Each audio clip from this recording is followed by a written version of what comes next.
I don't know. I can't do that theme song again. It's too late now. Oh, dude. Come on. I want more theme song in my life. Come on, Paul. No, help me out. That's it, man. Game over, man. Game over. Shall we play a game? You're traveling through another dimension. A dimension not only of plastic and paint, but of games. A journey into a wondrous land where meeples become real and cardboard cuts like a knife. That's a signpost up ahead, your next stop. The Funk Zone. Welcome to the Funkatronic Rex Podcast Season 2. Season 2! Season 2. Can't believe it. We had a change in regime. I am Paul. Yes. No, I'm With Paul. me, as always, is... As always. It's Chris. What's up, everybody? And our special guest for today is... Michael. Nailed it. See, we're professionals already. Nailed it. So awesome. We're going to get our sea legs under us a little bit. We'll kind of clean things up a little bit as we go, but... Well, what's our favorite phrase? We'll fix it in post. I farted? Oh, yes. Yes. We fart in post. We'll fix it in post. Different one. Fart jokes. That's what you can expect from Season 2 is fart jokes. So... Dad jokes. Dad jokes. And fart jokes. Fart jokes. I mean, aren't they the same thing almost? Complete disregard for structure of any kind. Well, it's a good thing that I printed out some... Yeah, we have an outline. We have show notes. We got ideas. That, yeah, we're probably just going to throw away because we'll forget that they're there. Yeah. So I think what I wanted to start with, we'll just kind of jump into it. I think what we want to start with a little bit, since this is officially episode 1, we did a little bit of a behind the scenes. Yep. That'll probably become available for Patreons at a later date. Yeah. That was just us rambling. Episodes 0.1, 0.2, 0.3. Don't overcommit. All right, sorry. Just, yeah. So I think I want to just take a few minutes to talk about our plans for season 2, what little exist, and what our kind of what our listeners can expect, right, with the change in cast and that kind of thing. So, what are your thoughts going into season 2? What are your goals and aspirations and dreams? Well, after the violent takeover, a regime change, or was it a calm exchange of power? I can't remember. So many bodies left behind. I thought you said a different word. Yeah. I mean, gosh, for this season, I think it's, since we're both dads. Nailed it. Good one, right? Mm-hmm. Shifting into from the store point of view. Obviously, Michael's here to represent, which we love. That's awesome. Going from like a store-focused point of view to a fan, customer, community point of view. Yeah, I think that's a good point. So, like, it's still the Funkatronic Rex podcast. Yep. It is still a store-focused podcast in that we're being funded, provided space and equipment by the store. We still want to talk about things at the store going on, events. Yep. But it's less of the behind the scenes look that we got in season 1, and more just kind of trying to cultivate the community, grow, and hopefully just have some fun. Yeah. Have some fun recording, have some fun listening for the listeners, hopefully. But yeah, I think if I remember correctly, the brief little show snippet we thought of was like our elevator pitch was we're just two dads that want to talk about the hobbies that we don't have time to play. Exactly. So everybody out there who is too busy to play games and wants to talk about not playing games and hang out and listen to a podcast about not playing games. Yeah. We're here for you. Yeah. This is it. Notably, we could be using this time to play games. No, but we're not going to. But we're not going to. We want to talk about not playing games. Yeah. Or eventually we're going to talk about how hard our lives are, that we don't have time to play our games. And instead, we're going to take on new stuff with what little free time we have to record. No, there's a great sound effect for that. It's the sad trombone. I didn't hear it. You didn't hear it? No. Hold on. Let me try that again. By the way, guys, we'll fix that in post. One of us is a sound person, engineer. One of us isn't. We'll eventually figure out who that is as we go. Yes, no, it's a great start. Great start. Yeah, one of us is a sound engineer. One of us is here for vibes. And I don't know what I'm doing here, obviously, because Michael's here. You're here for the vibes. You're here for the vibes. No, I want to hear Michael's opinion. Michael, what do you think it would be good to see in season 2? As an outside perspective. This will be cut, but I haven't listened to any of the podcast episodes we've released. Perfect. Mostly just because you have listened. You've listened to almost all of them. Have you listened to any of season 1? You've done it live. I've done it live, if that counts. Yes, you were there. Here. You didn't hear the edited versions, but I didn't hear the edited versions. Yeah, so if coming from the behind the scenes look, what are some things that you think would be good for us to consider or that you'd like to see? Probably the biggest thing will just be the vibe, which I feel like that should be probably the easiest thing to do. Good. That's what I'm here for. Yeah. I'm the vibe. Other than that, it was, I don't know. I would always approach it with come in, we'd have our show notes and then we'd just go from there. Show notes. Just kind of. Oh my gosh. All right, the bar has been set Apparently, very high already. Show notes. I yes, don't let's think do we're going this to be thing. able to accomplish this. We're going to try. Great. Michael, you're fired. Thank you for coming in. See you later. Yeah, cool. So today, what did we want to talk about today? Well, I think one of the reasons why I wanted to bring Michael in, not only to have somebody from the store in here to let us in, because, I don't want to break into the store and record stuff that might be bad. Although having an alarm going off while we record might be cool. Fun. Could be fun. Is to talk about the games that we don't play, and specifically card games. I think card games are one of the first games that most people play either as a family, with friends. It's easy to whip out a deck of cards and just play whatever, or as we go along to play Magic and Star Wars or whatever. But talk about that, like why we play card games, which ones we like, the different kinds that are out there, what ones draw our attention, why are they fun, right? Like, why do we play the card games? The games of cards. Games of luck and chance. Indeed. The card games are, I think, a great place to start because with a lens on the Funkatronic Rex store and community alone, I feel like card games have been the backbone to this store since its inception. We've seen shifts. For those of you that didn't listen to did I talk about? Yeah, I talked about it a little bit. I went into more in depth in that episode that we won't name because it didn't exist. It didn't exist. It never happened. Yeah. So I did talk guest. about a little bit about like how I found Funkatronic Rex, and maybe we can cover that a little bit. Yeah. At some point, but I've been around since the very beginning. You've known Mike longer than I have. I think maybe technically I've known Mike longer. Yes. Because you knew him before the store existed. Right.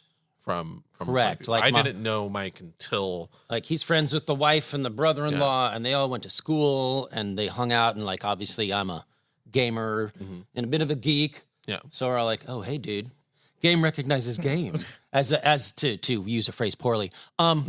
So yes, I had met him before. We're gonna do that a lot.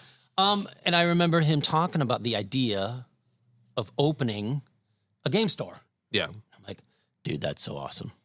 I mean, that's awesome, right? Like it scratches the itch of it's, for me, it'd be like opening a comic book store, but worst idea ever. Like from all the things I've researched, it's just terrible idea. But what's the worst idea than a comic book store? A game store. I love the game stores that are both comic book stores and game stores in that like, what are you? What were you thinking? Right? I'm going to do two things that are hard to do and hard to sell, combine them together. Have like no money making opportunities. Right. So once he started the idea of making Funkatronic Rex because he was in LA for a while. He came out here. And I'm like, I want to start a game store. And I'm like, dude, that's so awesome. So I call it like Funkatronic Rex -1 kind of thing. Yeah. Right? Like back in the day, before he opened. Yeah, you were part of its conception. Right. I mean, I just said, like, that's a great idea. Go forth and prosper. I mean, that's more than I did. That's right. I dropped off stuff when it was being opened and helped paint a little bit. You And are then, the Funkatronic absentee dad. That's right. Yes. That's a great way to. Okay, that's maybe it's not a good. Yes, and I pay my monthly child support by coming in here and buying cards. Chris and went out games. for cigarettes and milk, and That's here right. we are. And never came back. Oh my gosh. Sorry, go ahead. No, I was just saying. I think that's it. And ever since, obviously, work and life, had a kid, so I took care of that. As we both know, kids are crazy.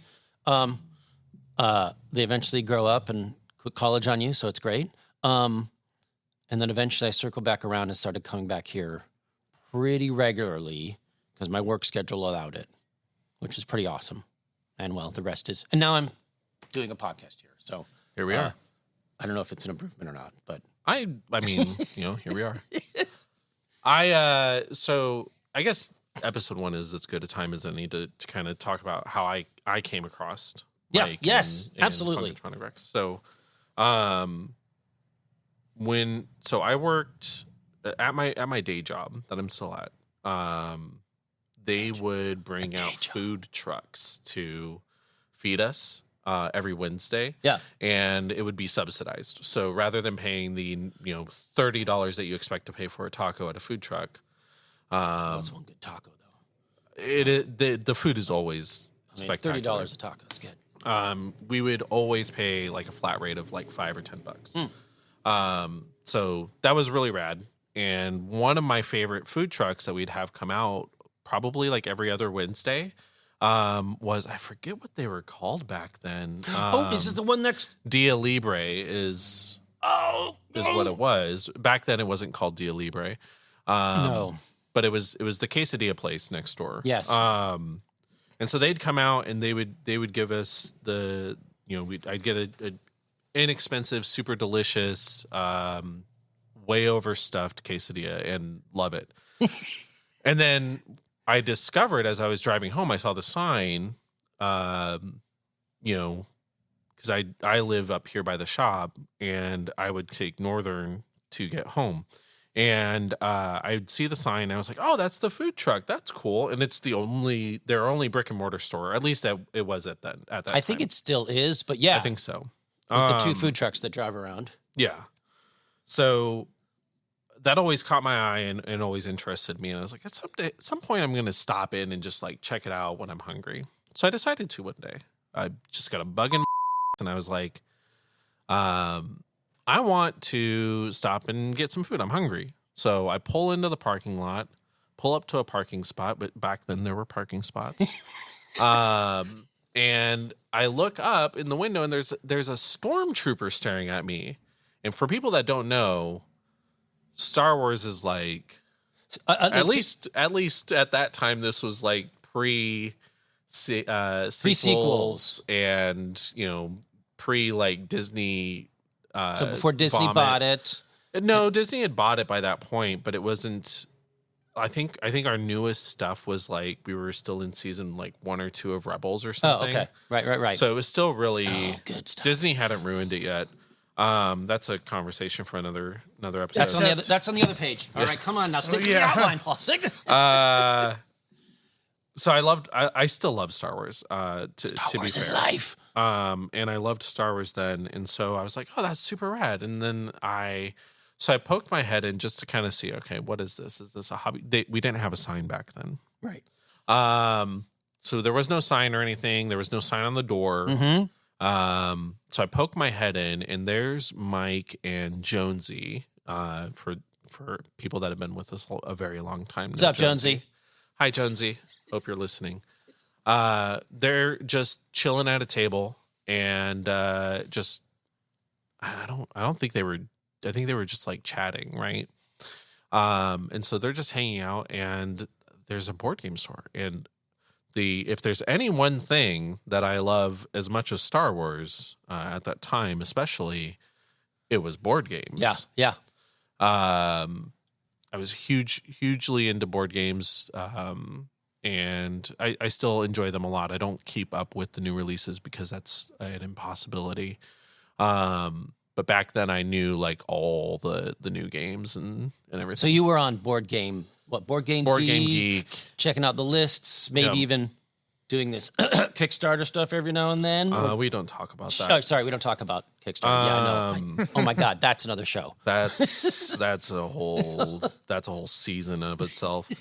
So I pop in and I start talking to him because, of course, Mike's very approachable and I'm like, oh, this is so cool. A board game shop. I love board games.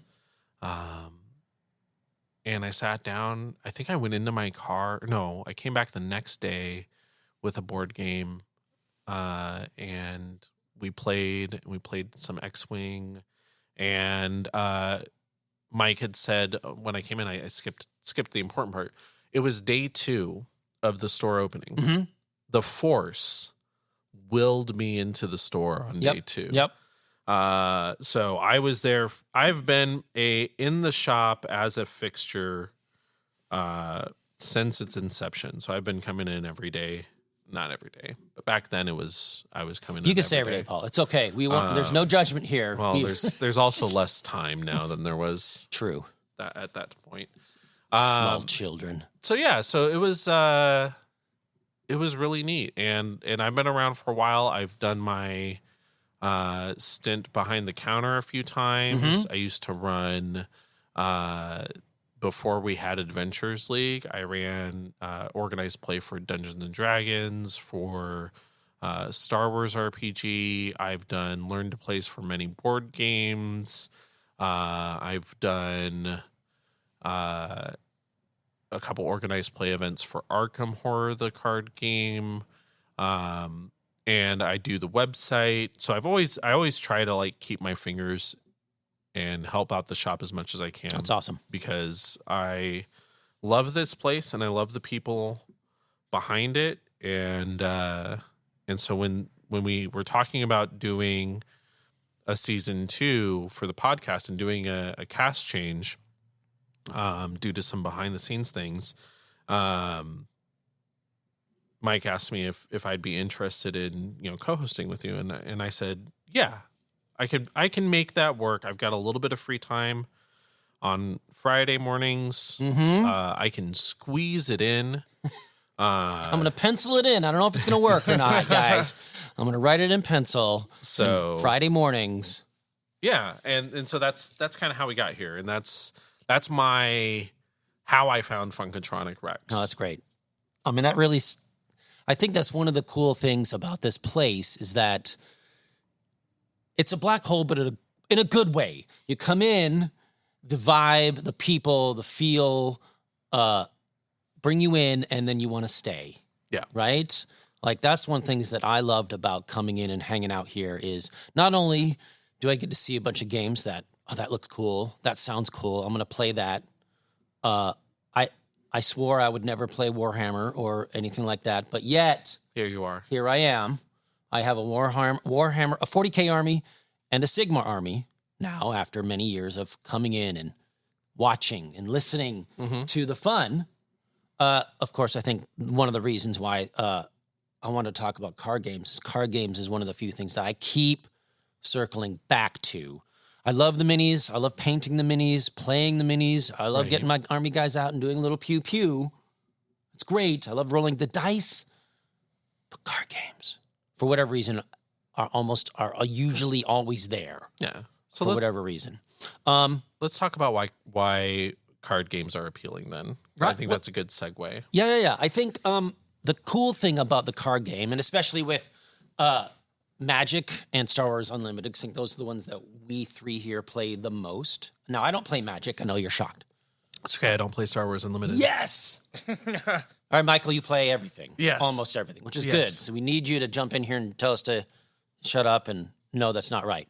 But for me, the card game is easier for time, easier to carry, right? I can come in with my backpack. Yeah.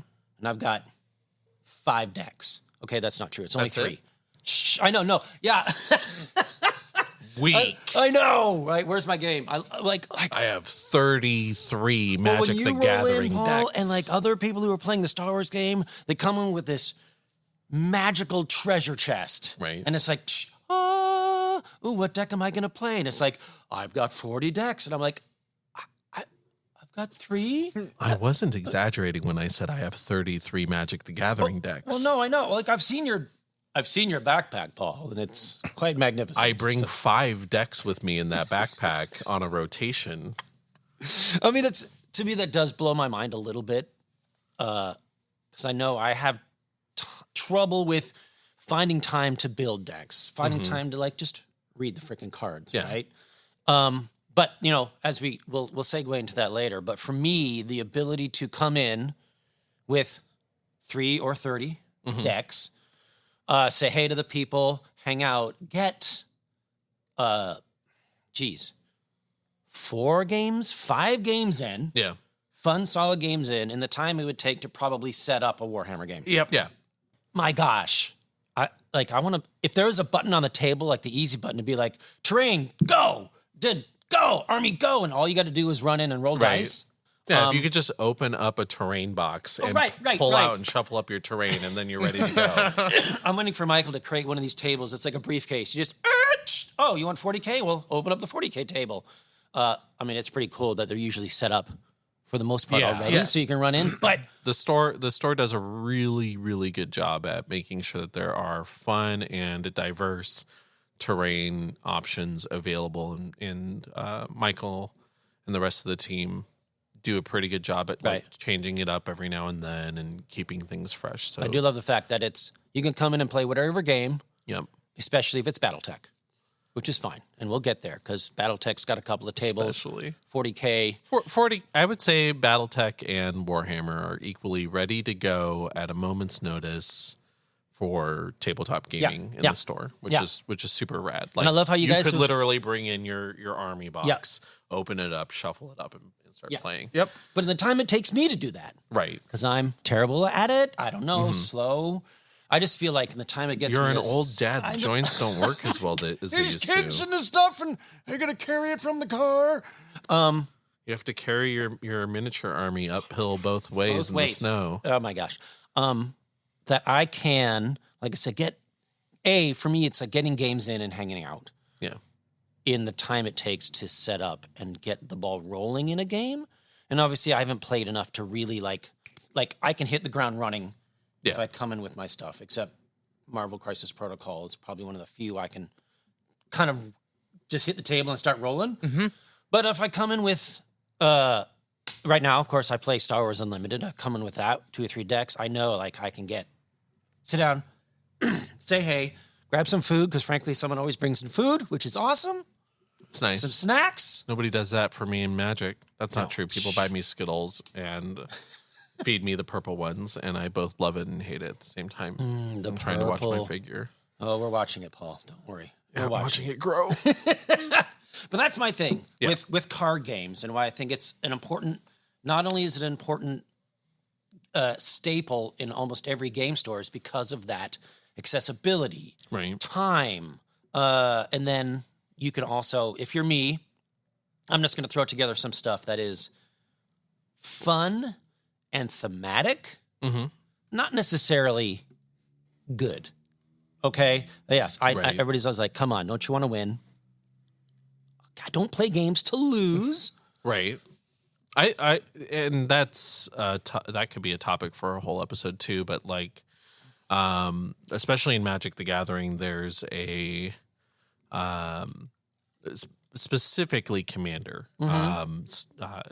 In Magic the Gathering Commander, there's a stigma against winning aggressively. And to be fair, you've got 4 people, and you guys are all trying to have a fun and level game, just because of the nature of it being a social format. Yeah. And so some people will build decks that their inherent goal is not to win. Their inherent goal is to seed chaos or help someone else to win, whoever they like the cut of their jib that day. and things along those lines. And I have a personal intrinsic problem with that because that is inherently against the spirit of the game. So again, that's a debatable topic and something that we could talk, at length about. But I think it's very important in any game that if your game has if the end is decided by a winner and a loser, whether that's one person, if it's the team against the game, right? Yep. If anyone is not playing to accomplish the winning goal for their self or their team, depending on the game, they are doing a disservice to the rest of the table because I'm not sitting down to just have you let me win with problems or whatever the case may be. I'm not interested in that. I want to see you win. I want to either try to stop you and fail, or I want to beat you first, and it's that strong arm, right? Right. So, but without going too much deeper on that, because that's kind of not on subject. It's a little bit on subject. It's subject adjacent. It's all right. I mean, because that's an interesting point and idea is when I come into play, my first goal. Mm-hmm. So the two reasons to come into play is my first goal is to hang out and have fun. Yep. Right. Absolutely. To be is the social aspect of it, I guess. Right. 100%. And then the second, so my first reason is not to come in and win. Mm-hmm. My first reason to come in and hang out, say hi to Mike, say hi to Michael, say hi to the peeps, have some fun. Right.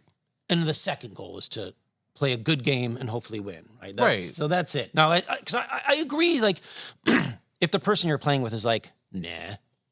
Right. Like, I just put this. I don't really want to play. Why am I here? You're like, well, come on. Like, that kind of engage in the game. And it kills the vibe. Right. So I have get no problem with someone bringing in like a bad deck. I am infamous. One of my longest running decks that survived the test of time is easily my worst deck, and it's Skeleton Tribal in Magic, and that if anyone knows that tribe, I don't know the tribe. It has no synergies, and it is awful. As a tribal focused tribe, there are good cards in it, but I play it because it's fun to play, and while I don't expect to win when I pull that deck out, it's literally one game in 2 years. I've been tracking my wins and losses for 2 years now. You've won one game. I've won one game with that deck in 2 years. Okay. And but I don't sit down and pull it out with the intention of not winning. Right. If I'm sitting down with that deck, I'm not expecting to win, but I'm trying to. The win, It has a clear and concise win con. It does everything in its power to get to that win condition. But I am trying to make the most of a bad situation is the intention. So you're already starting with, what do they call it in golf? Handicap? Handicap. Thank you. Yes. Dramatic pause there. So you're already giving yourself kind of a handicap to challenge yourself, maybe have a little more fun, but also be like, if I can make this work, right, it's going to blow people's minds. Before I started tracking my wins and losses, the deck was in a build that did win games quite easily. The problem was there wasn't enough skeletons in it. So well, you always need more skeletons. So we restructured to make it more skeleton focused, and as a result, made it significantly worse. But that's okay. Michael, what are some of the things that you love about card games? I think the social aspect is definitely a big part. You can, you can come here to Funkatronic Rex on a Magic night, on a Star Wars night, and you'll have cool people to play with and whatnot. So I think that's important for me. I love deck building, just because it's like the perfect combination of putting your brain thoughts into a deck and then conceptualizing, cool, how is this going to win?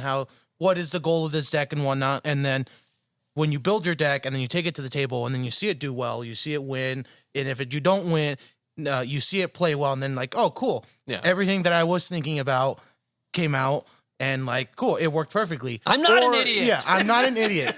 That's one of the things that I love about Magic specifically is I equate building a deck to kind of like painting a picture, right? Okay. And you've got the cards in your deck are the colors and the brushes and things like that you have to work with. Your tool palette. Your tools and your palette. And then when you pull that deck out and you shuffle it up and you play it, the cards that you've chosen to be in that deck, especially cool and interesting cards as opposed to like the staples and the things we see in almost every deck. Right. Those are an expression of yourself, of your dream and hope for the deck. And that's one of the things I say, especially Magic, just because Magic has a broader choice. It's like the Citadel of... Well, Magic's been around for 30 plus 30 years or so. 30 plus. So you have a deep 32, I think. Yeah, that sounds right. 32 years. So, Yeah, I mean, 32 Magic years. has such a deep reservoir of cards. Now, yes, some of them have been, phased out eventually, or some of them are so expensive you would never play them, Correct. or whatever. But you have so many sets to pull from. Correct. So many combos to consider. Like anytime, I don't know about you guys, but Star Wars Unlimited is a little bit smaller, but I imagine you guys are sitting at You're your on deck, set and it's 3 that right now? meme, like that meme with all the equations, and they're like, how does Yep. it? And you Right. come up with this deck, and you're like, well, this is going to be total crap, but I love it. Yeah. I've created this thing, and now I'm going to go play it. Yep. And I'm gonna I'm gonna put my kid out in the playground and go have fun, Billy. Oh, he just got punched in the face. Oh, that's Not God. your actual kid. This is a metaphor. Yes, this is the metaphor. Well, I've done that too. No, I mean, but it's the, sending them out into the world, you play, you hang out. How did it do? You go home, you lick your wounds. Or if you go, oh, all right, that was pretty cool. Because I did that with, Star Wars Destiny, and also Unlimited is like, this is a thematic deck. It's not going to be that good, but I'm like, I'm going to have fun with it. I'm not seeing all these things called synergies. Right. I'm not seeing all these connections yet. I probably never will, because maybe my brain doesn't work that way. I don't know. So I'm just like, I want to make a Luke deck that's kind of like Jabba's Palace, So and just have fun with that. I think a lot of it is deck building is kind of like a muscle. So the more that you exercise deck building, the better you get. I posted on Reddit recently on the Magic subreddit, one of the Magic subreddits. There's many of them. Somebody was saying I'm bad at deck building. I can't get good at it, and I said something that didn't really click with me until that point. But I started playing Magic in '95. Kitchen table Magic. We literally took every single card we had, did not do any cuts, shuffled the entire pile together, and played from that. There was no structure other than the tiny little rule book they give you. And that was how I learned Magic. And then in high school, for a very brief time, that's a fun story. I played. I built a couple. They weren't standard. I guess they were standard decks at the time, but this was 97. A couple of friends at high school liked Magic, and so we would get together, and I built a couple 60 card decks because the format had changed to be 60 card at that point. Almost all of my cards were 4th edition because that's what I owned. And I built a couple 60 card decks, and we would play those during lunch or before school or whatever the case may be. Yeah. That lasted, I want to say 2 weeks into the school year, before the dean of students at our prestigious Catholic high school came in and said, "You can't be playing this devil's game." And There's no summoning here. legitimately took my decks and put them in the drawer in his office. And so at the very last day of school of my freshman year, I went in as soon as the bell rang. I made my way straight to the dean's office, and I said, "Can I have my cards back, please?" And he looked at me like, what are you talking about? I was like, at the beginning of the year, you took my cards. Right. I want them back. And so he opens up the drawer to his desk and he pulls out my deck and he hands it back to me. And so, but unfortunately that kind of killed Magic for me and I didn't play again. I tried to get back into it with Born of the Gods. That was in 2014. That sounds right. Yeah. Sorry, excuse me. I bought a bunch of like bundles and things, spent a bunch of money on it. Didn't have anyone to play with. And so I kind of Sitting there in your room like stacks of cards. Yeah. Building decks. I think I built, I think my friends were playing Magic at that time and I built a deck and we played it once. And so then I didn't play it again. And then when I started playing at Funkatronic Rex regularly, everyone was playing Magic. It was really popular. It's one of Mike's favorite games before the store opened. And I kept swearing up and down I would not get into Magic. I knew how bad I am with financial decisions with that regard. And so I said, I'm not going to do it. And then... come back to us, Paul. Yeah, so then Christian... play Magic, this Paul. is Christian's fault. Oh, it's Christian's fault. If you're listening, Good job, bud. I'm watching you. For my birthday one year, he handed me one of his decks. And said, I know you keep looking at Magic. I want to play Magic with you. For people that don't know, Christian was an employee at Funkatronic Rex for some time. We've actually had him, I think, on. Yeah, he's been on. Yeah, I was on think the he was paint on here for the episode. painting episode. Yeah. Good So, lad. Excellent person, and I'm very grateful for him for pulling me back into Magic because I've had. Are you a ton of grateful? fun. I am. My wife's not, but I am. See, there you go. I've had a ton of fun with it, and so I am incredibly grateful for him. So for pulling me back in. So, Because back in the day, one of my first jobs was actually working at a game store in the mall. Nice. So Wizards of the Coast. it was not a. Oh, this is in It's the like a Stone Ages of like sports game mid-90s. shop that also sold cards. Well, kind of. It was. So it was one of those game stores that sold really expensive puzzles and chess sets. And then a smattering of role playing and cards. Okay. And I just like, well, I know games. I can whatever. I need a little work on the side. So like your first gig as you're evolving into this crapulence that is now. I mean, so in that store, they obviously had Magic, which Right. I didn't connect to. But at that time, the first Star Wars game came out by Decipher back in ages ago. Yep. And I think it was just called Star Wars the Card Game. Yep. I think. I think I still have my collection. I still have mine too, Paul. Supposedly, I've got like boxes of crap, and my wife is still like, "Why? Why do we have these still? Right? Why are they still here? why not? But that's why. Why not? What are what am I going to do? Recycle them? But here's the great thing. So I'm working at the counter, and I'm like, I smell Star Wars. The guy's like, well, they just come in, and I kind of have to order stuff and fill in my order. So I got these Star Wars cards, and I'm just like, I don't know what these are, but I bought the box. My paycheck was gone, obviously. I was like, even with the employee discount, I was like, screw it. My first paycheck, I bought the whole booster box, brought it home, and a friend of mine was also into Star Wars, and we would hang out and talk, and he's like, dude, what? Is that a Star Wars card game? I kid you not. I told that guy, all right, please order a box every time, one for the store and one for me. And I would buy a box of each set, Nice. if not two. We found another card store just like up around the way. So we would like, while I'm working here, we do this. And like, I'd take it over to that one and trade a few.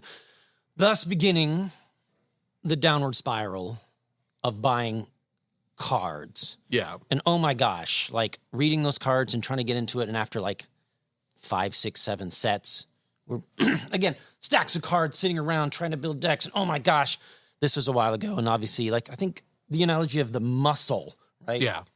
Thinking about decks, thinking about synergy. It's taken me a long time to remember how to do that, but we loved it. Yeah. And I took a little break.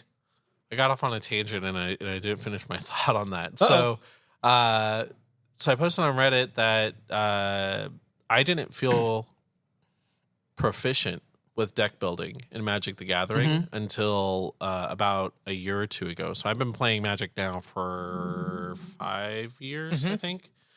Yeah, 5 years. I've been back in the game. And so it took me 3 years of deck building to really kind of feel like, okay, I've figured this out. And then now, last night, actually, I was late to getting here for our scheduled recording time because I stayed up until 3 a.m.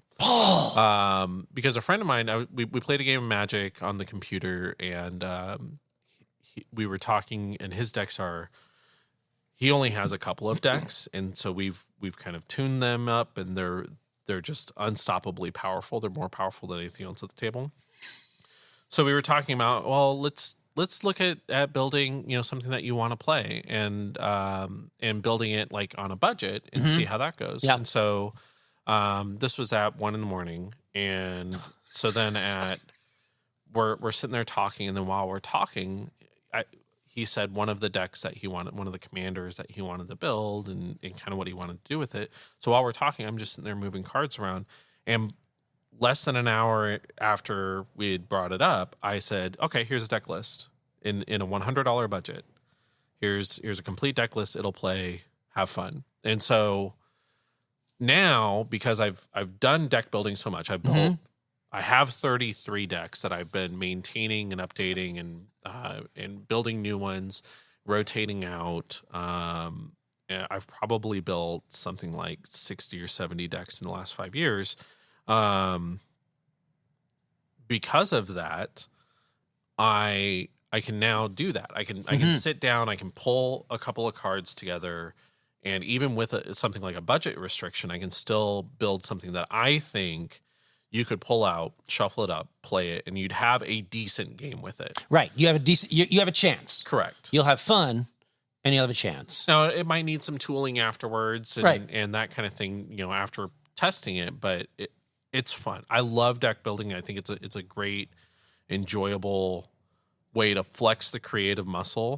And as you do it more often, and as I think something like Star Wars, for me, I tried to get into Star Wars, and I haven't given up on it, but for me, the thing that I found that I struggled with in the game was two things. One, I want to play a multiplayer game. I want 4 players. And the Star Wars multiplayer has flaws, which we'll get into in a little bit. And we did talk about that briefly in one of our our prequel in the secret bonus episode. We'll talk about it again because I don't want to like gatekeep that behind. Well, I think we can hit that in our the why we play and what we play. Right. A little bit later on, the different kinds of card games that are out there, the ones that we've played and or looked at, walked by the table and be like, hey, that's pretty cool.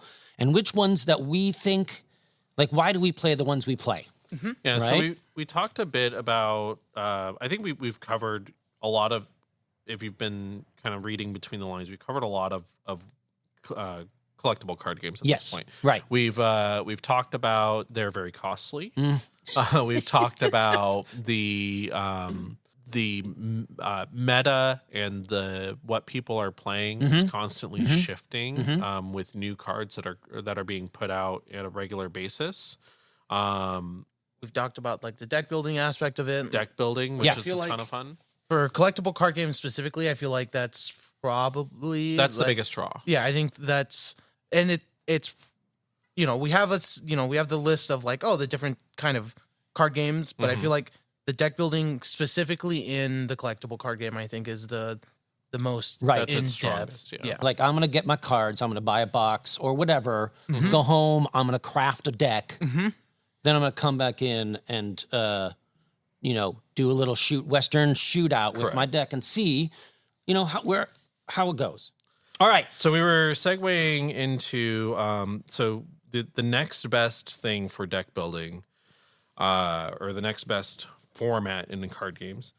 If you wanted to take your cards, build a deck that's, a creative expression of yourself, kind of like in a collectible card game, The next one would be a living card game. Right. Yeah. Or LCG as they're commonly called. Yep.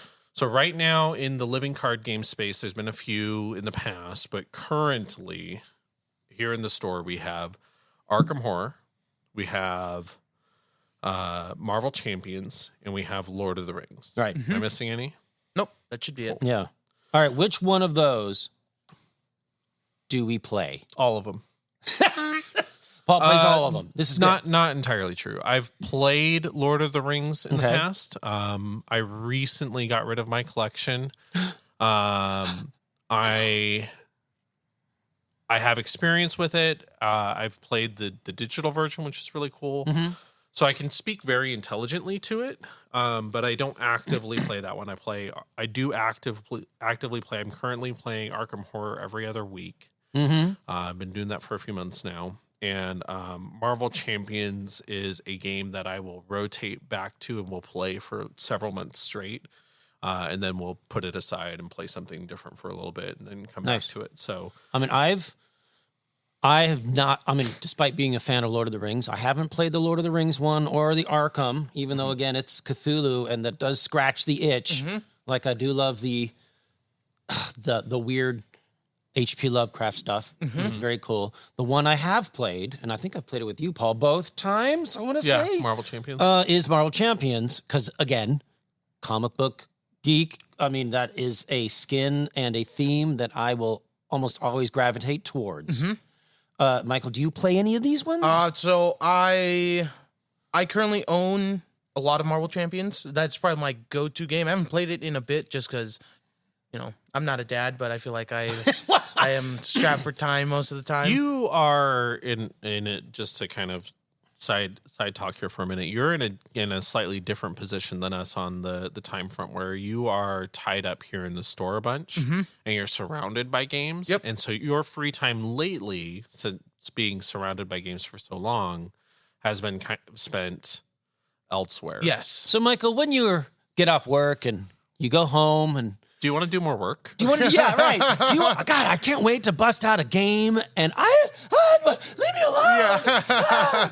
Right? Because a friend of mine ages ago who works in computers and all that stuff, he's like, I work at a computer all day. The last thing I want to do is go home and get on my computer. Yep. Now I have another friend of mine who he does the same thing, but he's like, oh yeah, I get on and play World of Warcraft or whatever. Right. So I get it, right? You're much like us. Like, how do we find the time to play the games? So living card game as opposed to a collectible card game is the idea is that it's just the same. Everybody buys the same stuff, right? Yeah, I think the easiest way to explain it is, for a collectible card game, you're buying booster packs. And those booster packs will have a randomized set number of cards. And that those random cards, those 15 cards you get in your pack, are going to be pulled from a pool of usually around 150 to 200 to 300 cards. Yep.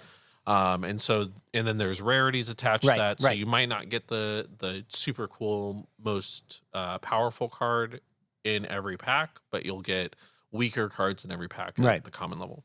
What a living card game does differently is the quote unquote booster packs that you buy are oftentimes more akin to expansions. Okay. Where you buy a box or you buy a blister pack, and it's a fixed set of cards. So every single pack that you buy with that label on it has the same cards in it. And then you can take those and add them into your collection. So one of the things that Marvel Champions does that's super cool, and I like this. It's the newest of the living card games, and I love this evolution of it. Is Marvel Champions? You buy the base game, gives you everything that you need to play the game, and then you can buy a big box expansion that is slightly smaller than the core box, but it'll have several villains in it that you can fight against, and it'll usually have 2 heroes and decks that are built for those heroes. So that like you can just shuffle up and play, like a theme or something like that. Like, okay, I'm playing Marvel, but I really like the Avengers, so I can buy like an Avengers box. Yeah. Or I'm an X-Men fan, I can buy the mutant box or something like that. And it's got villains and stuff I can fight and characters just for that. Correct. Okay. And so then you open it up and you have every one of those boxes has the same cards. None of it's random, and you have all of those. And then the other thing is if you have what's the closest to a booster pack for that set is the blister packs that are built around a single hero. They are again fixed, no randomization. And you buy that little pack, and that is a full, complete deck ready to play out of the box that you can shuffle up and play. You can play as Wolverine, or you can play as Storm, or you can play as Captain America just by buying that deck. So you can buy the deck, sit around. A friend has the box. You come in with your Captain America deck, and it's viable. It's not total crap. Okay, I mean, it's definitely weaker than what you can build if you built your own deck. But it is not total crap. You can play the game, and you can have a very good time. Great. And then when you're done playing, so that's great for people like what you were saying, where I don't have time to build a deck, or I don't know how, and I don't want to necessarily worry about that right out the gate. Then Marvel Champions specifically does a great job at saying, oh, you don't have time or don't want to build a deck? Here's one for you. Right. Here's a solid starter deck. You can go play and have fun. That's themed around your favorite character. Right. From Marvel Comics. So Marvel Champions is super cool. The other thing about living card games that I want to talk about is in the past, there's been a couple competitive LCGs that have been really popular, successful, tons of fun. My favorite competitive card game is one that is no longer in print, and that's Netrunner. If anyone wants to play Netrunner, and I've got free time, I've got the cards. I actually still technically run the Phoenix community for all of Phoenix. Like for the Netrunner Mm-hmm. Phoenix community fan page or website, or just like your group? It's a Discord, and I used to organize play meetups here in Funk. Unfortunately, with time and schedule changes in my day job, I haven't been able to keep up with it, but yeah, so that game is technically still going strong, but unfortunately it's not officially supported. Right. It's a community support project. So Netrunner, is this, if I remember correctly, this is like that cyberpunk. Is it cyberpunk and fantasy combined together like Shadowrun, or is it all like it's pure cyberpunk? William Gibson cyberpunk. You're running around taking down corporations and trying to hack into computers and all that stuff. All right. Yeah. Net running. Suffice it to say, for a living, it was a living card game most recently. It still is in the community format, but it was discontinued because I believe Fantasy Flight determined that for a living card game that the competitive format just isn't viable. So they have completely shifted. Now the only living card games you can get are all cooperative. We haven't really touched on competitive versus cooperative yet. And Not I think yet. that this is a very important distinction and something that's really cool. All right.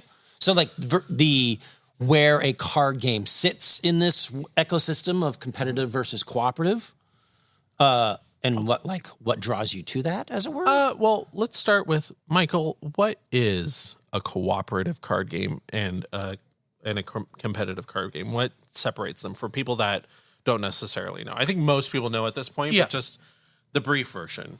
So I think a competitive card game, it's most of the time you versus someone else. Like you're trying to win and they're trying to win, and then player versus player, yes, a player PvP. versus player, Correct. Yeah. Okay. when one wins, the other loses. Right. Whereas with cooperative, we're all playing as a team, as you will, and I don't know if there's any cooperative collectible card games, and if there is, I've never played them. But with like living card games in specific, whether Arkham or Marvel Champions or Lord of the Rings, we're all as a team and we're all collectively playing to beat the game, if you will. Right. In Marvel Champions, it's you defeat the villain who's before they can scheme. In Arkham Horror, it's I don't know, you find enough clues and you leave, or Try not to go insane by looking at, in Arkham Horror, it's most of the time, cool, we didn't die, so that's good enough. Right. We won. So it's specifically the players are playing against a deck that's controlled by the game. Yep. Right. Not controlled by any one player. Right. Usually, like, if we're playing Champions or we're playing Arkham, a lot of times I've been the default de facto person, because I usually own these games, that controls what the villains are doing, the villain or whatever. But you're not making the... But I'm not making choices. Right. I am You're following... simply just dealing the cards, or flip the card, explains what it does. The phase. Yep. The rules typically say each person is dealt a card. You reveal the bad card. You do what it says, and usually it'll give you, like, you take X damage, or an if then statement. If X is true, then Y it happens. Usually cooperative games have some variation of that. So you guys are working together to try and defeat the game. Marvel Champions is very straightforward in that you pick a villain that you want to fight against. Thanos, Apocalypse, whatever. And that villain has a deck that is kind of pre-built for that villain, specific to that villain. And then there's a couple modular sets that you can shuffle into it. So if you wanted Apocalypse to have his four horsemen of the Apocalypse, you can shuffle the 4 horsemen in. If you want Apocalypse to be, for some reason, working with Venom, you could shuffle the Venom. So you got your main villain and, like, henchmen, as it were, basically, right? yeah. Great. And then you shuffle all that together, and then the game controls the villain, and then the heroes, you play as one Marvel hero, and a deck that you build for that hero, and then you're trying cooperatively to... The villain's going to throw obstacles in your way. You're trying to overcome those obstacles and defeat the villain before they accomplish their scheme, which is usually tied specific to the villain. And the scheme is basically just a clock. It's just a timer. Once the villain scores this many points or does this action or knocks out these many things, they won win the game. Right. That's or cool. if they defeat all of the players, is usually the other win. Usually for most cooperative games, board game, card game, doesn't matter. There's usually like 2 to 5 ways that the game will win. And then there's one way that the heroes will win. That's pretty common. For Arkham Horror, it's a little bit different. So for Arkham Horror, it's more story based. You play through... You pick a campaign, a story, a complete story, and you play usually 8 different scenarios that are themed to that story, and they are interlinked. So, for example, the campaign that we're playing I'll talk about the one that we just finished. The campaign we just finished. No spoilers. Well, it's gonna. I'll try to avoid spoilers, but I want to give a high level kind of explanation of how it works. So in the campaign we last played, you go to a play. Your investigators go to a play and they fall asleep during the play. And when you wake up, suddenly everything's falling apart. There's weird beasts happening and monsters, and you have to try and fight your way out of the theater. And then that completes that scenario. If you lose that scenario, you still play. You still keep going. You go to chapter 2. There's some cases where if you lose a scenario, you lose the campaign. But for the most part, if you lose a campaign collectively as a team, you still continue. You just get less rewards. You get you start with some hindrances and things like that. The game is hard. The campaign is harder as a result. If you win, you get more rewards and the campaign is easier moving forward. Now, when you say when you say campaign, so unlike 8 interlinked scenarios, right. Now, is this something you would play all at once? Like today, we're doing scenario 1, and if we make it next week, we do scenario 2, That's right. Scenario 3. Unlike Marvel Champions, where you sit down and we're going to play until the game's over, basically. Correct. Okay. Yeah. Marvel Champions does have in each of the big boxes that I mentioned earlier. It does have a loose semblance of a campaign, so it's usually 4 4 or 5 villains Yep. that are linked from a story perspective, and their schemes that they're trying to complete are interlinked from a story perspective. And there's a little comic book, like Yep, I remember. comic Yep, book that you yep. read in between each one. So there is a semblance of a campaign, but in Arkham Horror, it's the campaign is the focus of the game. So you're whereas Marvel Champions, you can grab any random villain, even a mid-campaign villain, and have a good time. In Arkham Horror, you really don't want to grab a mid-campaign. You don't want to spoil it for you. And so usually for Arkham Horror, you're going to play through a campaign. It usually starts, and then you'll earn experience, which is an interesting concept. You'll earn experience at the end of the first scenario and each subsequent scenario. And so in between each game, each scenario is a game. In between each game, you can spend that experience to buy more powerful cards from your card pool. Again, this is a living card game, so you buy the Investigator expansion box, and it gives you all of the Investigator cards that you build decks from for that campaign. And you can use all your old cards as well. And then there's the campaign expansion, which is all the stories that you're playing against. So there's 2 boxes for Arkham Horror. Okay. That's a recent change. It used to be that they were intermixed, but now it's a lot simpler. It's a lot more approachable, and it's really cool. Really cool way to do the living card game. So it's more of a board game in that way. Arkham Horror is a lot more like it's a lot closer to a CCG in terms of deck building. You're building a deck, you're modifying it as you play through the game with the experience points, and your deck becomes more and more powerful. So right now in my current campaign, I think we're on scenario 4, and I'm playing a Leo Anderson. He's the expedition leader. He's an old man. He's not very agile. Plays very much like a role-playing game. Yeah. But he has a big hammer. So I built the deck around Sledgehammer, the card, and Sledgehammer says so there's action economy. You get 3 actions you can do each turn. You can spend those actions to attack an enemy, draw a card, move to a new location, find a clue, whatever the case may be. All that makes sense when you start playing the game. Or you can spend your entire turn and swing the hammer. You can spend 3 actions and swing the hammer, and it gets +5/+5. +5 to hit and +5 damage, which is huge. Because normally you're just doing 1 damage. Right. You can squash a lot of bugs with You that. squash a lot of bad guys with that. And then I put every card I could, well, not every card, but almost every card I could that says you get more actions. Oh. So he gets to swing that hammer super heavy and gets to still move around a little bit. So you build a deck, you build it around what you want to do. It levels up. It's super neat.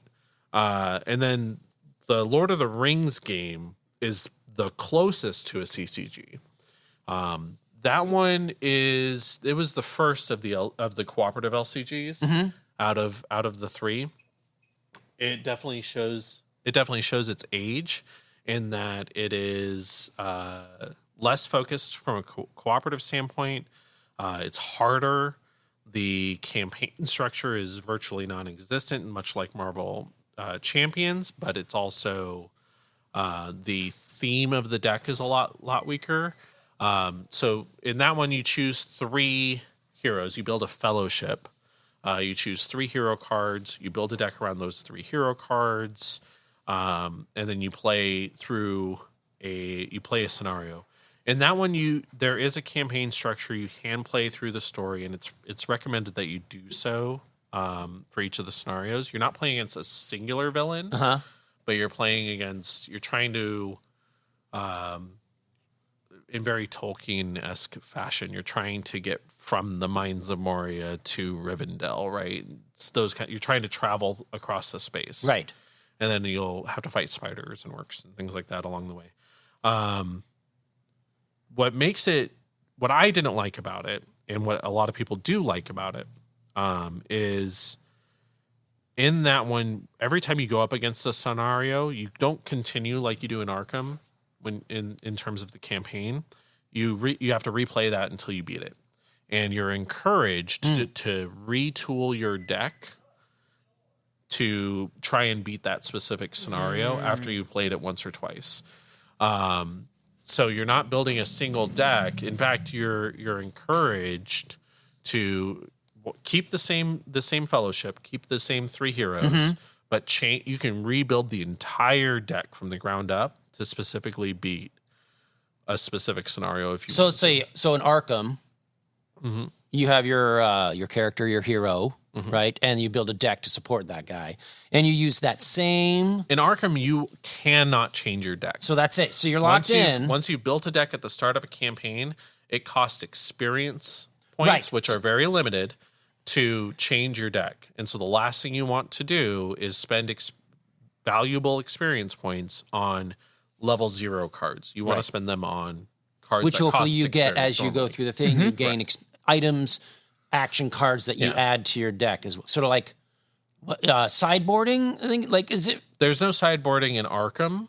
Well, but that's what you But there You build more is- cards to pull from. It's essentially, because like in a way, your sideboard, instead of it being like, your sideboard can be new cards or it can be upgraded cards. Right. But yeah, you do get the experience pool of cards is that you can Pull from. you get your experience pool so that you can get new cards or upgraded cards. And Lord of the That's Rings, you're like, to make a Star Wars thing, I play against Michael a game, and as opposed to using a sideboard, I can literally redo the deck completely. Yeah. We play another game. to try because To try to of beat how it. his deck was designed to Yeah. try and beat it. So like Okay. say we sit down to play, I pull out super hard control where all your cool expensive 6-7 drops that you have in your deck that you want to play, they're not going to do anything. Nothing. So then we finish, then you go, well, that sucked. I'm going to put in all the aggro cards so I can beat you before you can get to From the your- whole card pool, Yeah. not just the stuff I have on my sideboard. Correct. Okay. Yeah, All you're right. kind of like tailoring your deck to Yeah. whatever. I mean, that does There's draw some different. limitations there. There's some rules about like deck building and things that we're not touching on for the sake of time. But yeah, for the most part, for Lord of the Rings, you are encouraged to make a change, and a lot of people love that, and I have no problem against that. It just wasn't for me, and Right. I already have 2 other living card games that that are for me. Yeah. That I enjoy more. But Lord of the Rings has a huge following here in the shop. A lot of fans of it. I've played it recently before I traded away my cards, and I will say one thing for people that haven't tried the Lord of the Rings card game yet. It is by far and away the hardest of the 3. It is the least forgiving because you're encouraged to retool your deck. So if you don't want to play against the same scenario over and over, it's not for you. And that was my issue with it. Okay. For Arkham Horror, it's hard. It's almost as hard as Lord of the Rings, if not harder. But the point of failure is less punishing because you don't have to replay that scenario. Instead, you're just moving on to the next aspect. You still of the story. stumble through and you make it out, but you're limping or you're Right. injured. And you can't carry as much stuff, Right. as opposed to we'll just start over again and try to. And the try to campaign beat me story again. might change too. Right. There's multiple endings in a lot of these campaigns, and based on your decisions and what happens throughout the campaign, you'll get different endings. So it's really neat. I love Lord of the Rings as a game. I speak pretty negatively on it, but that's just. I recognize that it wasn't for me and that it is for other people. Yeah. And I do recognize that it is a good game. Great. I mean, so you got a couple of different ways, a couple of different versions of a LCG, depending on what your flavor is. Yeah. Now, the other one, which is similar, I think it's very related to, real quick, is, and depending if we have time, we can talk about the other ones, but I think the other big one is the deck builders. Yep. Yeah. So I definitely want to talk about deck builders. We are at time, so we're going to talk quickly about deck builders to set us up for episode 2, and then we'll go into the closing. So for deck builders, so it gets confusing, and I empathize with people that aren't in this space. When you play Magic the Gathering or you play a living card game like Marvel Champions, you build a deck. Mm-hmm. That's super cool. You build a deck. Those are not deck builder games. But that is turn zero, what they call turn zero deck building. Right. You're outside at building the home deck. and you bring it in. Before playing the game, you're Right. building a deck. A deck builder in this hobby space, when somebody refers to a game being a deck builder, that means the game, and this was started with the game Dominion. That means that everyone starts with the same, usually 10 or 12 card deck. Yep. And then you play the game and you use the cards in your 10 or 12 very small deck to buy new cards while playing the game to add to that deck. And then when you run out of your 10 or 12 cards, you shuffle your discard pile, which includes the new cards you've bought. Yep. It together, and then you start flipping cards back over again, and you start seeing those new cards. And so you're adding cards and editing your deck while you're playing the game. Right. This has been an incredibly popular mechanic since Dominion really made it popular. I'm pretty sure Dominion was the first game to use it. I think so. And the reason I put this as kind of like the number 3 top, it's one of the ones that my kid and I actually, and the wife, we actually played as a family, as a group, because it doesn't involve, there's a lot of paraphernalia, there's a lot of the stuff, like you have to read these cards before you come in and play, and then you have to build a deck, and then you have to, is this going to work? We could sit down, set up the game, and build the game as we play the game. Yeah, and my 9-year-old son likes deck build. Yeah. We've played both Marvel Champions and we've played deck builders. He prefers deck builders. Yeah, and I think for me, it's still a skill, right? You're still exercising a little bit of the muscle, but you get to play the game and build the game as you play it. The one that I love, and I know this is one of the ones we're going to hopefully play afterwards. Correct. Hopefully, is the big one that because I never played Dominion, but I played Legendary, Marvel Legendary, which much like every other card game, because you got to make the money. You got your base set. You got expansions, either big expansions or smaller expansions.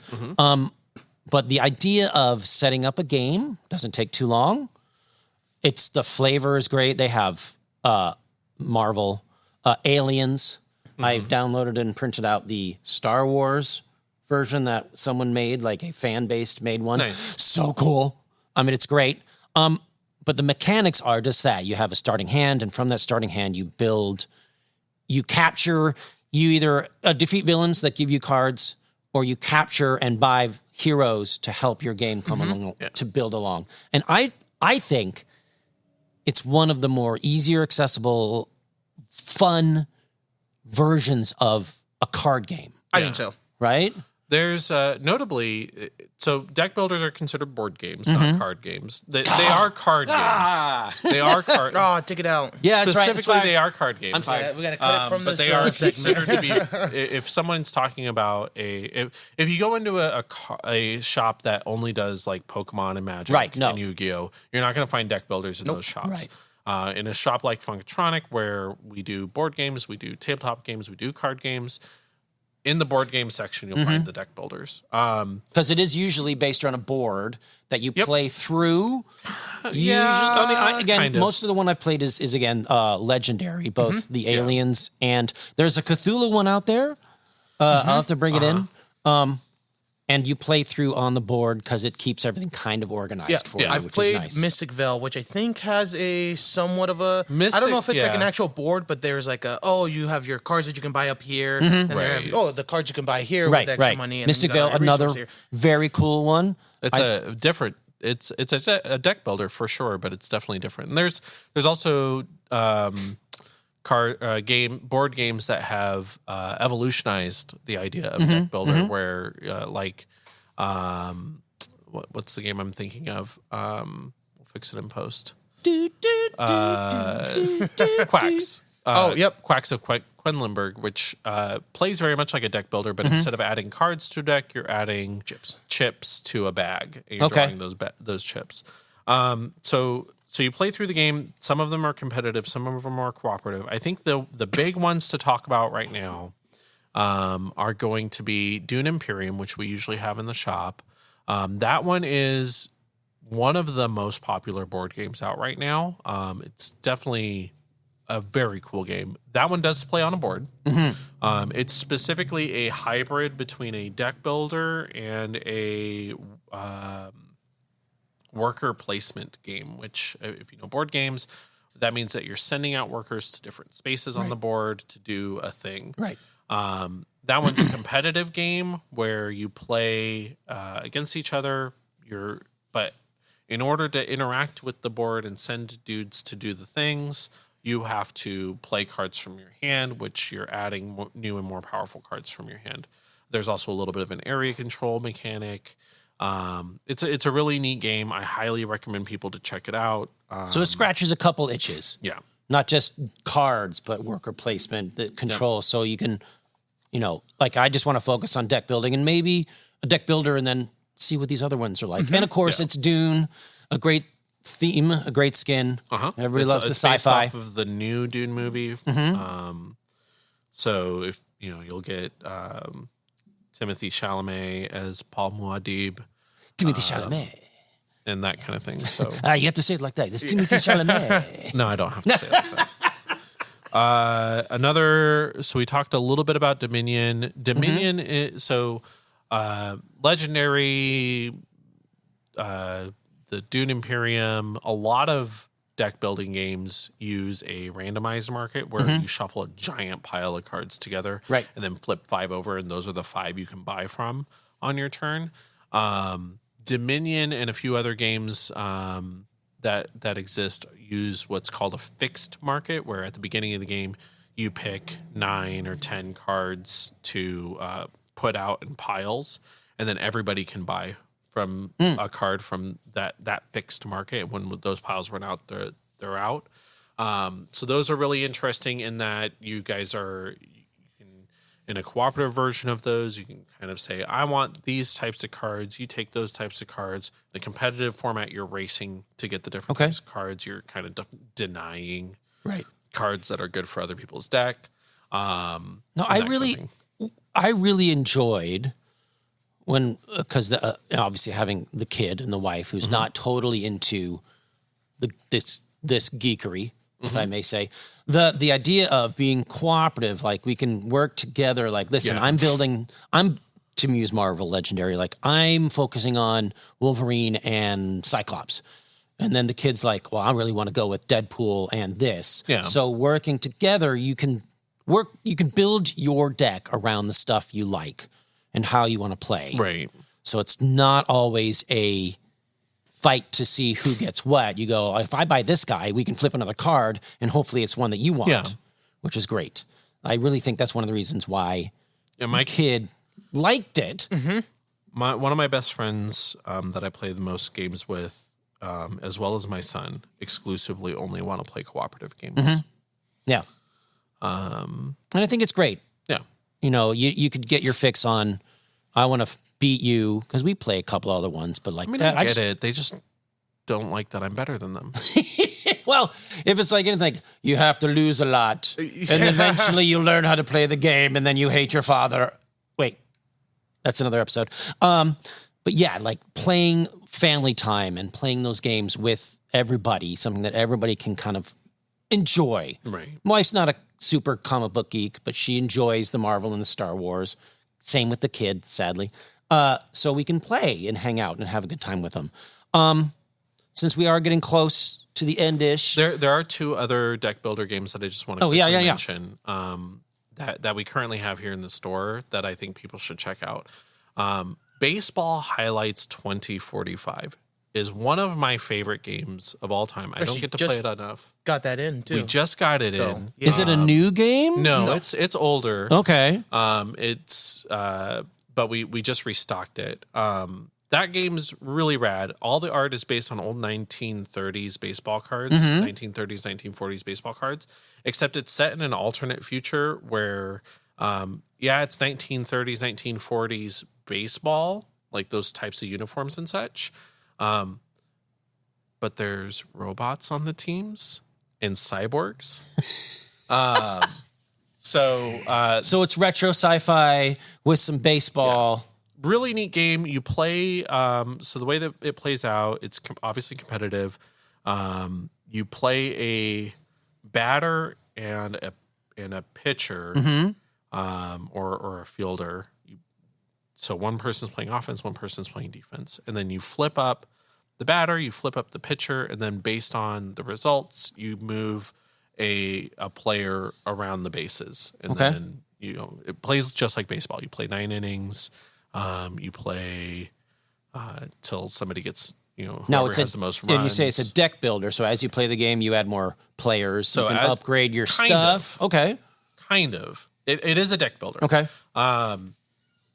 So you play your team, and then what makes it the deck builder is in between games. So usually you're playing a tournament style. It's the World Series. Okay. All right. In between games, you can draft players from the deck building pool. All right. From I'm sorry, I'm not a sports ball person, but from the Mike's going to be mad at me. From it's the draft lineup, is that what it's called? What's draft pool? Right. Yeah. So it's all flavorful, but you have players that are up for draft, as they would be in baseball, free agents, and then you can recruit the free agents to your deck. Okay. And replace one of your rookies with the free agent. Right, so kind of upgrading stuff, getting a little bit better player. So your team gets a slightly better player, and then you play the next game. That's and so cool. it plays over a short period. The games play really, really fast, and it's a ton of fun, and it's really neat. So that's a newer game that we restocked. That's a deck builder that I think people should check out because I love it. In fact, I'd love to play it again. I have it. And then the other game I wanted to talk about, and this is going to segue us to the end of the show here, is the Star Wars deck building game. Yes. So this is a newer game. Obviously, we've mentioned that Chris loves Star Wars. Only a couple. I've only said it a couple of times. And Just once or twice. The Star Wars deck building game is a new competitive deck building game with a randomized market that kind of does an interesting spin where instead of both players just being able to buy cards from that same market, you will see cards specific to whatever faction you're playing. Okay. So one person plays as the Empire, one person plays as the Rebellion. And then there's the new one, which I don't know if we've gotten in stock yet. It's the Clone Wars version, We right? got it for release. I don't know if we've gotten a restock yet. We will, I'm sure. Do it. It'll be Don't back. necessarily leave that in. Yeah.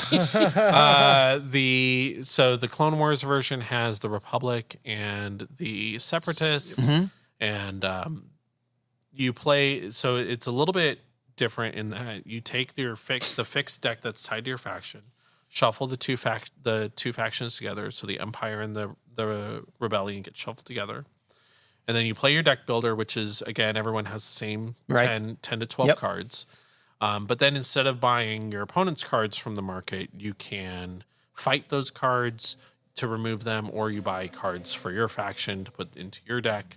And then you're also trying to defeat their base, very similar to Star Wars Unlimited. And I believe you have to defeat 3 of the opponent's 5 bases to win the game. I played it ages ago. I think I played it when it first came out, which is why I'm excited to play it again. Yeah. So what Chris and I are gonna do is we have committed to spend our hard-earned dad free time to play Star Wars the deck building game before next episode, and on the next episode we'll talk about it. Right. Depending on how things go, we might spend a lot of time talking about it. We might just kind of talk about it for a few minutes. But we'll spend a little bit of time talking about the experience with the game, what we liked about it, and just give our thoughts. So, and I think that's going to be a cool, hopefully, a fun segment where the idea is you and I, as you said, spend our hard-earned playtime, play a game, hopefully that we haven't played a lot or ever, get back into it. We play it, see what we like, and then the next episode we do a little, this is how we liked it. This is what we did. Well, maybe, what was good, what was bad, and if it can segue into that week's theme or subject, so we maybe play a tabletop game, some board games, whatever. One of the things that I'm hoping to do is obviously play more games. Right. But Always. with maybe always get some more games in, but maybe with a little bit of a focus toward you and I doing something that we can bring to the podcast here Right. and talk about it and tell people about it. Because talking about that baseball game really sounds cool, and my kid loves baseball. We'll try it He out. loves the sports ball. We'll try it out. So bring it in, try it out. I'd love to check it out and play it and see if it's one of the ones, something that might grab him that we can play on a random Sunday afternoon, right? Definitely. Like something like that. To the listeners, I'd like to know what card games do you guys love? What card games do you play? What do you like about them? If there's something that you love about your game that you think no other game does well, we want to hear about it. So leave those Either put it in the comments. in the comment sections. In Talk the about Discord. it on our Discord. Yeah. And if there's a game we missed, like, because we covered a couple of the Yeah, we CCGs, shouldn't touch nearly all of LCGs, them. and deck builders, there's plethora of other versions out there. Regular party games, more family fun friendly games. I'm going to mention a game because I love mentioning it because I know Mike hates it. I love playing Munchkin. Okay, no. And we'll come back. podcast Yeah, is we'll move over. that on. That's the next podcast. But bring up the- these games that you guys want to play, why you play them, What you so love that about 'em. other people can go, that sounds like a fun game. I want to try that out. Yep. Or they can be like, wow, this sucks. Don't ever tell me about it again. Who thought this was a good idea? Yeah. Right? And if we talked about a game that That you thought sucked. I was going to say, if we talked about a game that you want to check out that you think sounds interesting or fun, talk about it. Go to our Discord. We can hopefully find some people to play it with you. Yeah. Maybe do an organized play of some kind in the shop for a game if there's enough interest. So I mean, let I us have know if been- that's something that you're interested in. I have been itching to replay Champions. There we go. We might have a So we Champions might have a- organized play day in the future. I wouldn't if- go if that you guys far, are but interested. But a if you play. ever, If there's enough interest. So Right. make sure you let us know in the comments. Let us know on Discord. We would love to do more of these kinds of events in the shop, and the only way for us to know that that's something that we can do or that is worth our time to do is for you guys to let us know. Yeah. So for next episode, we are going to be talking a little bit about the Star Wars deck building game. I think we're going to talk a little bit about probably Warhammer and other tabletop games. Kind of do a similar format about the tabletop miniature games and the differences between that. Yeah. And then if you have any comments, this is our first episode of season 2. Again, there was obviously a cast change. This is a little bit different format. If there's any feedback that you'd like to give us as we get started here, please let us know in the podcast channel on our Discord. We want to know your feedback. We are here to give you the content that you're looking for. Leave us a Drop comment. show ideas, subjects that you guys think would be fun to talk about. I know we've got a few, but anything that you guys think of to crowdsource so that we can bring stuff that you guys want to hear. And of course, we want to thank all the Patreons, the goody peeps out there that support us that way as well. Hopefully you guys have enjoyed some of the behind the scenes stuff that we put up there. Check us out on so we mentioned the Discord a couple times. If you need to get access to the Discord, it's on funkatronicrex.com. There's links to Facebook, links to Instagram, links to Discord, all on funkatronicrex.com. Check it out. Well, thanks again for listening, everybody. Thank you. And we will see y'all next time. I farted. Peace. That's it, man. Game over, man. That's it, man. Game over, man. Game over. Let's play. Shall we play a game?